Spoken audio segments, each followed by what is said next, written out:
नमस्कार। विपक्ष ऑलवेज बेदम देख रहे हैं आप। मैं हूं आपके साथ पूजा। वक्फ संशोधन विधेयक ने एक साथ पूरे विपक्ष को बेदम कर दिया है।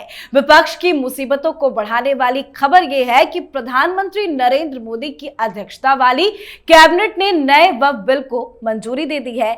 जेपीसी की रिपोर्ट के आधार पर इसे हरी झंडी दी गई है और 10 मार्च से शुरू हो रहे संसद सत्र में इसे पेश किए जाने की पूरी संभावना है।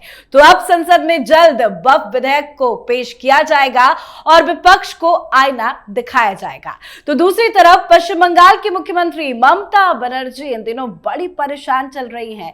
लगता है दिल्ली में पीएम मोदी की बम्पर जीत ममता को परेशान कर रही है, तभी तो वो इन दिनों बड़ी एक्टिव भी नजर आ रही है। ममता बनर्जी ने कोलकाता के नेताजी स्टेडियम में सभी सांसदों और विधायकों से लेकर ब्लॉक लेवल के नेताओं की बैठक बुलाई थी। इस मीटिंग में उन्होंने दिल्ली और महाराष्ट्र में बीजेपी की जीत पर चुनाव आयोग की कार्यशैली पर आरोप लगाया।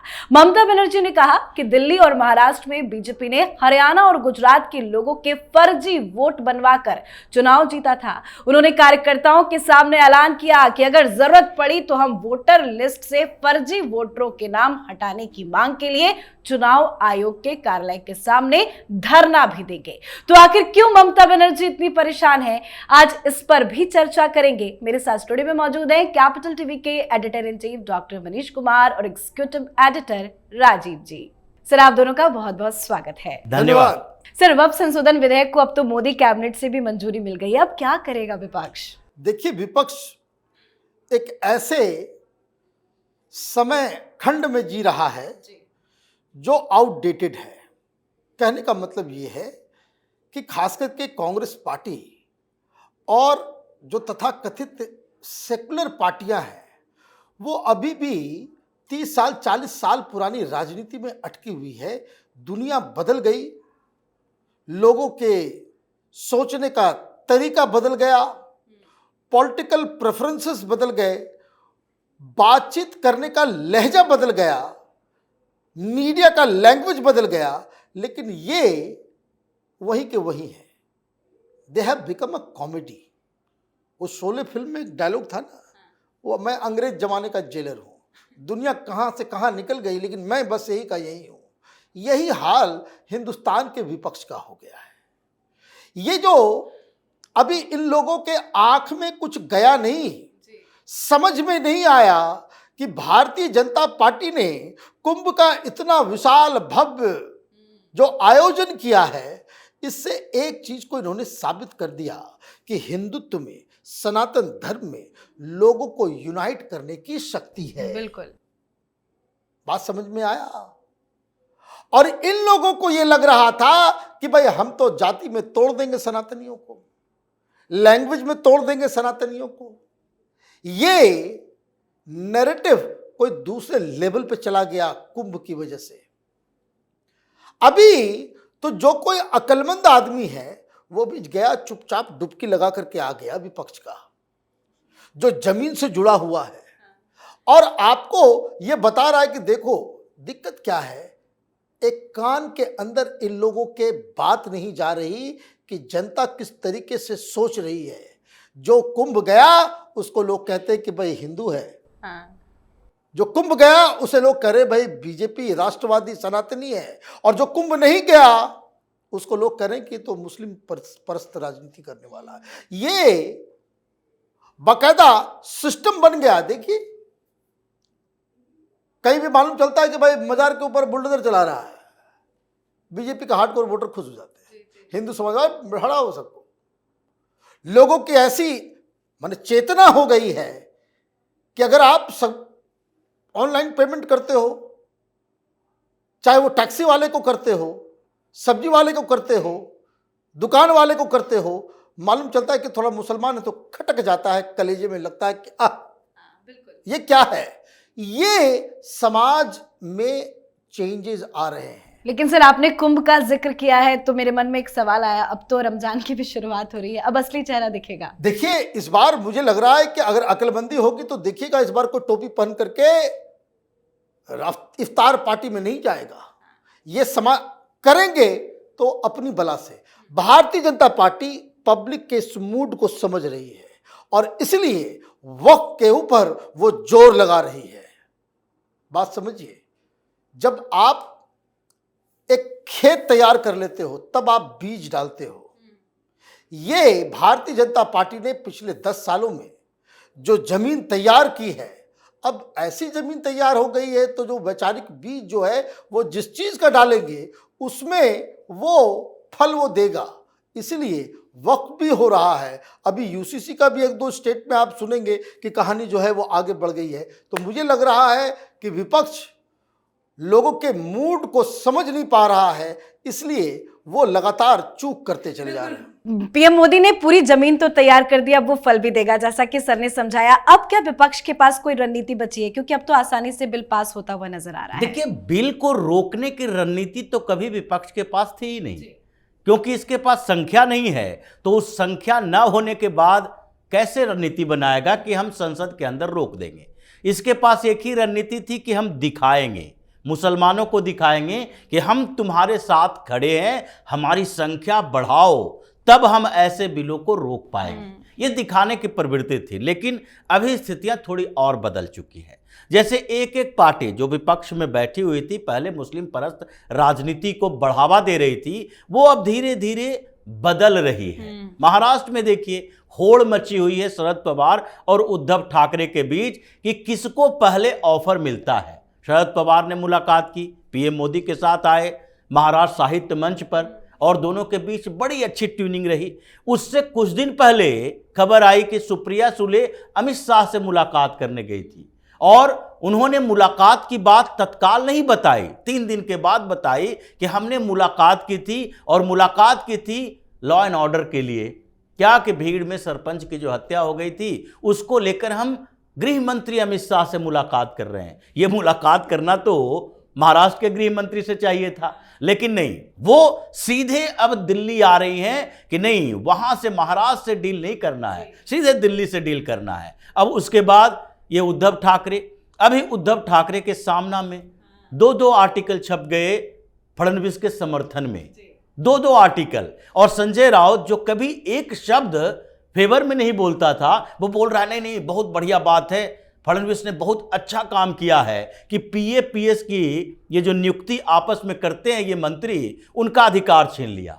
और ये सारा टारगेट किया कि 16 लोगों का जो लिस्ट से नाम गायब हुआ है वो सब भारतीय जनता पार्टी का कोई नहीं है, ये सब एनसीपी और शिंदे गुट का है। मतलब भारतीय जनता पार्टी के साथ मिलने की कोशिश है कि शिंदे को अब भगाओ, हम तुम्हारे साथ हैं, क्योंकि शिंदे ऐसे भी ज्यादा नखरे दिखा रहे हैं। मतलब होड़ मची है कि हम लोग एक साथ आएं।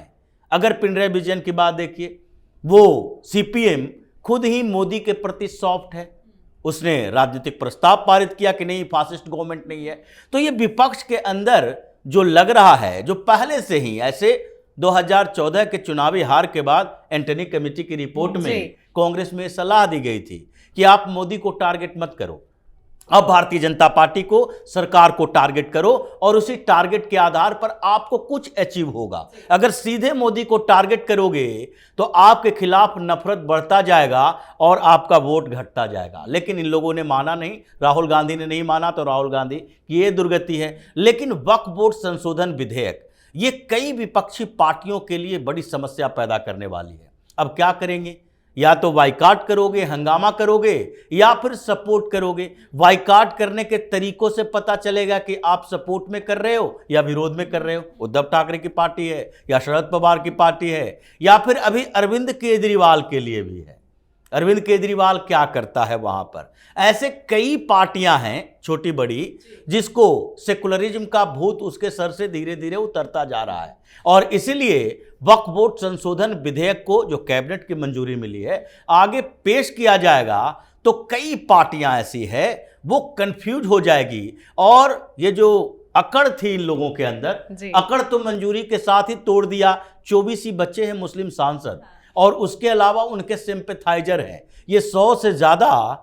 ये मुस्लिम परस्त राजनीति करने वाले 150 के करीब सांसदों की अकड़ तोड़ दी एक ही झटके में कि अब तुम लोगों के जेपीसी पर हंगामा, बार बार सवाल उठाने से कुछ नहीं होगा, हम इस बिल को ला रहे हैं और इसी सेशन में लाएंगे, उसके बाद तुम बाइकाट करो, हंगामा करो, झगड़ा करो, इससे कोई फर्क नहीं पड़ेगा। बिल्कुल, और पीएम मोदी की वैसे भी तैयारी अधूरी नहीं रहती। सर, बात करें विपक्ष की सबसे बड़ी मुख्यमंत्री जो मानी जाती है ममता बनर्जी, वो क्यों इतनी ज्यादा परेशान नजर आ रही है? क्योंकि उनकी चोरी पकड़ी गई। हाँ, चोरी इसलिए पकड़ी गई कि उन्होंने एक हार्ड कोर इस्लामिस्ट को कलकत्ता म्युनिसिपल कमीशन का वो चेयरमैन बना रखा है, फरहाद हकीम, और वो बताया जाता है कि ममता बनर्जी का राइट हैंड है।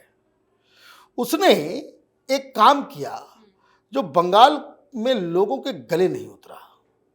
बिहार, बंगाल, उड़ीसा, असम, इधर विश्वकर्मा पूजा बहुत कायदे से किया जाता है। इसने ये किया कि विश्वकर्मा दिवस के दिन, जो विश्वकर्मा पूजा के दिन, इन लोगों ने छुट्टी खत्म कर दी। और विश्वकर्मा जो उधर इलाके से वाकिफ नहीं है, विश्वकर्मा पूजा के दिन कोई भी मजदूर अपने औजार को नहीं छूता है, तो वो एक दिन छुट्टी मनाई जाती है पूरे कलकत्ता में, पूरे बिहार में, बंगाल में। उस छुट्टी को खत्म किया और ईद की छुट्टी बढ़ा दी।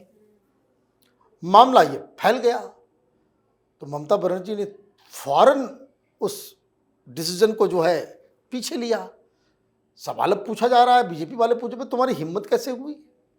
अब वहां पे तो अभी अगले साल चुनाव होंगे, लेकिन ये जो दिल्ली का जो रिजल्ट आया, हरियाणा का जो आया, जो महाराष्ट्र का आया, उससे ममता बनर्जी डर गई।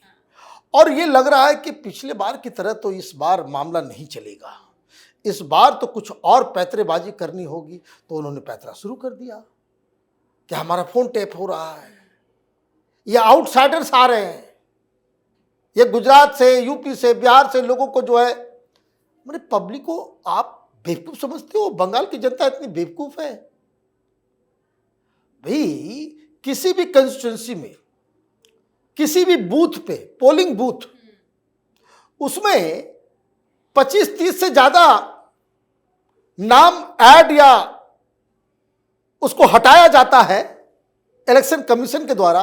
ये मैंडेटरी है कि इमीडिएटली जो पॉलिटिकल पार्टीज हैं उसको, उसके नुमाइंदे को, उसके रिप्रेजेंटेटिव को लेकर के उसका पूरा वेरिफिकेशन किया जाता है। ये सारी प्रक्रिया जो राहुल गांधी ने चूरन खिला दिया ना सबको, कि भाई 40 लाख, पहले 70 लाख बोला, फिर 40 लाख बोला, पता नहीं क्या है उसका कैलकुलेशन, कि महाराष्ट्र में जो है इतना बढ़ गया, और दिल्ली में क्यों नहीं बोल रहा? अभी दिल्ली में हारा क्यों नहीं बोल रहे हो भाई? तो ये कई बार इन सारी चीजों को इलेक्शन कमीशन बता चुकी है। अब ये कह रही है कि भाई आउटसाइडर, मतलब आप वही घृणित राजनीति करने पे उतारू हो गए। आउटसाइडर, इनसाइडर, ये गंदी राजनीति। तो जो बंगाली सब बंगाल के बाहर रह रहे हैं सबको आउटसाइडर बना दें, ये इस तरीके से देश चलेगा? बांग्लादेशी घुसपैठी जो है वो उनके अपने हो गए क्योंकि वो मुसलमान है। रोहिंग्याज अपने हैं क्योंकि मुसलमान है, वो हमको ही वोट देगा तो अपना हो गया। और जो तुमको वोट न दे वो हिंदू, वो क्या हो गया? वो आउटसाइडर हो गया। तो ये तमाशा चालू है। इसलिए वो वोट लिस्ट, तो वो किस चीज के लिए? क्योंकि चोरी पकड़ी गई है कि तुमने विश्वकर्मा पूजा का जो छुट्टी था उसको काट के ईद की छुट्टी तुमने एक और एडिशनल कर दिया। तो ये देखिए, ये सब प्रपंच में फंसेंगे खुद। ममता बनर्जी फाइट तो देना चाहती हैं, लेकिन बॉडी लैंग्वेज उनका बता रहा है कि इस बार स्थिति उनकी बहुत ही नाजुक। मतलब चोरी पकड़ी गई है तो मुद्दों को डाइवर्ट करिए। सर, जो लगातार उनकी रणनीति देखी जा रही है, चाहे वो फोन टैपिंग का आरोप लगाना हो या वोटर लिस्ट में गड़बड़ी का आरोप लगा रही है, चुनाव आयोग पे आरोप लगा रही है और धमकी भी दे रही है कि मैं दिल्ली जाऊंगी, धरना दूंगी, क्या रणनीति बना रही है ममता बनर्जी? देखिए, दो तरह का डर है ममता बनर्जी को। इस बार इस बात का डर तो है ही कि इनके फर्जी वोटर काटे जाएंगे। ये जो फर्जी वोटर बनाकर रखा है, पिछली बार का चुनाव हुआ था, भारतीय जनता पार्टी 77 सीटें ही ला पाई, लेकिन फिर भी ममता बनर्जी 214 सीटों में, वोट ऐसा नहीं था कि भारतीय जनता पार्टी 20% और ये 48%, 38% और 48%, 10% का अंतर, यानी कि लगभग 45-50 लाख वोट ममता बनर्जी ज्यादा लेकर आई थी। 2,37-38 लाख वोट इससे लाया था और ममता बनर्जी को 2,89 लाख वोट लाए थे। तो इसका मतलब है 50 लाख के आसपास वोट ज़्यादा ममता बनर्जी को मिले थे और उसमें ये पता है कि ये वोट कहाँ कहाँ से आए थे। भारतीय जनता पार्टी ने पहले से तैयारी कर ली थी कि इस बार हम चूक गए। जो भाजपा ने आगे की रणनीति बनाई, महाराष्ट्र में हंगामा कर रहा है, राहुल गांधी बोल रहे हैं 48 लाख वोट 40 लाख वोट, चुनाव आयोग ने कहा 48 लाख वोट जोड़े गए हैं और 20 लाख से ज़्यादा वोट हटाए भी गए हैं। और आप वेरीफाई कर लो, इलेक्टोरल रोल को मांगने के लिए हाईकोर्ट गया था ये सुरजेवाला।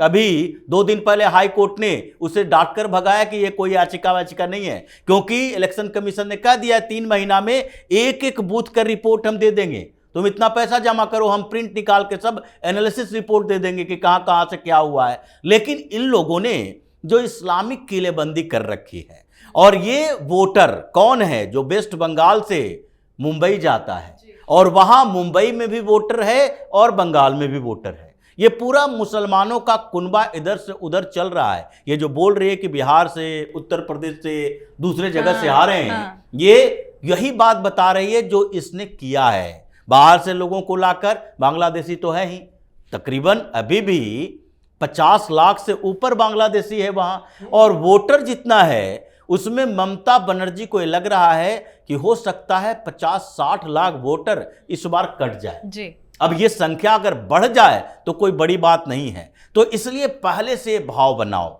हंगामा करो कि वोटर लिस्ट में गड़बड़ी हो सकती है, फर्जी वोटर जोड़े जा सकते हैं, पहले के वोटर को हटाया जा सकता है, क्योंकि पहले से ये मामला चल रहा है, तो उसमें ऐड कर दो ताकि चुनाव आयोग के ऊपर दबाव बन जाए और वो कोई ऐसा हार्डकोर फैसला ना ले सके। लेकिन दूसरी बात भी है कि उसकी एक और रणनीति है कि डर दिखाओ, टीएमसी के नेताओं को, कार्यकर्ताओं को डर दिखाओ, तुम्हारे एरिया में वोटर लिस्ट चेंज कर दिए जाएंगे। बोल रही है सब लोग अपने अपने बूथ पर जाओ और एक एक घर में वेरिफिकेशन करो। मतलब इसके कार्यकर्ता जो हैं वो डिमोटिवेट हो चुके हैं, ये जा नहीं रहे ग्राउंड में। जैसे अरविंद केजरीवाल के कार्यकर्ता दिल्ली में डिमोटिवेट हो गए, तो आज ये हाल हो गया। और ऐसे ही दिख भी रहा है, जैसे भारतीय जनता पार्टी 3 से 77 पर पहुंची, यहां भी 3 से 8 पर पहुंची थी दिल्ली के अंदर, और 8 से 48 पर पहुंची, 77 से हो सकता है 250 पर पहुंच जाए, जो स्थितियां पश्चिम बंगाल में चल रही है।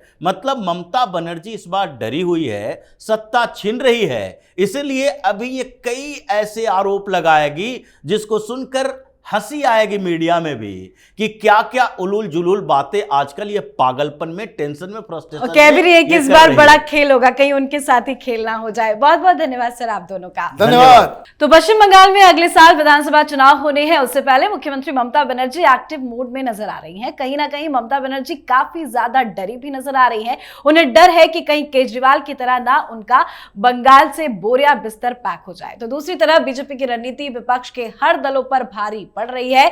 मोदी कैबिनेट ने वक्फ संशोधन विधेयक को मंजूरी दे दी है, बिल पास होगा और विपक्ष बेदम होगा। आपकी क्या कुछ राय है, कमेंट करके लिखिएगा। देखते रहिए कैपिटल टीवी। नमस्कार।